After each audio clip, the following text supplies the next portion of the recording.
और अभी आपको अहम खबर से आगाह करेंगे। मुफ्ती अब्दुल शकूर की ट्रैफिक हादसे में वफात। मुफ्ती साहब की गाड़ी को टक्कर मारने वाली गाड़ी का रिकॉर्ड सामने आ गया है। टक्कर मारने वाली गाड़ी पर तेज रफ्तारी के 13 चालान बकाया जात हैं, जबकि टक्कर मारने वाली कार पर तेज रफ्तारी का पहला ई चालान 5 जनवरी को हुआ था। आपको आगाह कर रहे हैं, मुफ्ती अब्दुल शकूर की ट्रैफिक हादसे में वफात हुई थी और मुफ्ती साहब की गाड़ी को जिस गाड़ी कर मारी थी उसका रिकॉर्ड सामने आ गया है और ये बताया जा रहा है कि गाड़ी पर तेज रफ्तारी के 13 चालान बकाया जात हैं, जबकि टक्कर मारने वाली कार पर तेज रफ्तारी का पहला ई चालान 5 जनवरी को हुआ था। 13 चालान है जो कि इस ड्राइवर को इस गाड़ी को भरने हैं, वो अभी तक नहीं भरे गए। एहतिशाम अली अब्बासी हमारे साथ मौजूद हैं। एहतिशाम, बताइएगा मजीद क्या तफसीलात सामने आई हैं? जी, मुफ्ती अब्दुल शकूर की वफात हादसे की गाड़ी का रिकॉर्ड जो है सामने आ गया है। मुफ्ती अब्दुल शकूर की गाड़ी को आस्था काली रिवो ARY 77 नंबर की गाड़ी से पेश आया। मुफ्ती अब्दुल शकूर की गाड़ी को टक्कर मारने वाली गाड़ी पर तेज रफ्तारी के 13 चालान बकाया हैं। मुफ्ती अब्दुल शकूर की गाड़ी को टक्कर मारने वाली रिवो का तेज रफ्तारी पर पहला ई चालान 5 जनवरी 2023 को हुआ।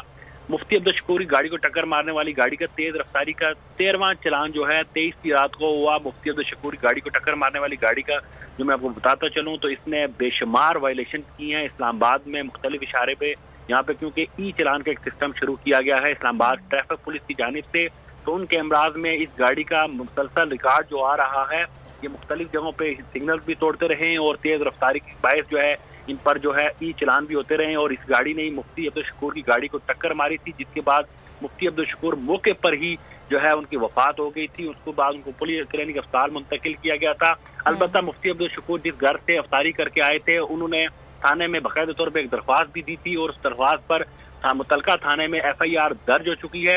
2 मुल्जमान जो है मौके पर ही गिरफ्तार हो गए थे, 2 फरार हो गए थे, उनमें से एक जो है जख्मी भी है और उन जो मुल्जमान वो भी मुल्जमान जो है अभी पुलिस की कस्टडी में है और रिमांड पर हैं और मुफ्ती अब्दुल शकूर की जो बाकायदा जो FIR जो है थाने में दर्ज हो चुकी है। जी ठीक है एहतिशाम, तफसीलात से आपने आगाह किया, बहुत शुक्रिया आपका। अगर आपको ये वीडियो पसंद आई तो लाइक पर क्लिक करें। हवाए नफ्स की है हुक्मरानी, लुटेरा कर रहा है पासबानी। बोल न्यूज के मार्केटिंग हेड आकाश राम ताहा लापता, तफ्तीशी इदारे जवाब देने से कासिर। अहले खाना परेशान, बेटे की जुदाई में माँ गम से निढाल। जो बच्चो हिंदू हुआ पर आए थे जो को पाकिस्तानी, मुझे मेहरबानी करे पंहिंजो आकाश वापस कयो।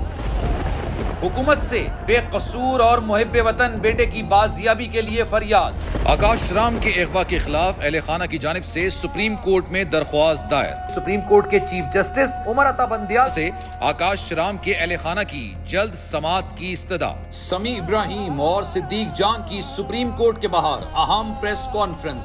हमारे पास और कोई ऑप्शन नहीं रहा। उनकी फैमिली भी ये बात कह रही है कि हमें यहाँ पे पार्लियामेंट और सुप्रीम कोर्ट के सामने एहतजाजी कैंप लगा के बैठना चाहिए। चीफ जस्टिस पाकिस्तान से इस्तदा कर रहे हैं कि इस पिटीशन को लगाएं और जवाब लें इन अगवाकारों से। मुश्किल की इस घड़ी में आलमी मीडिया ने भी उठाई आवाज। CNN, आज तक, इंडिया टुडे, टाइम्स नाउ समेत आलमी मीडिया ने आकाश राम के अगवा के खिलाफ दिया बोल का साथ। उफ क्या जुल्म है, बोल इंसाफ का मुंतजिर। सब्सक्राइब करें और बेल दबाएं ताकि कोई खबर रह न जाए।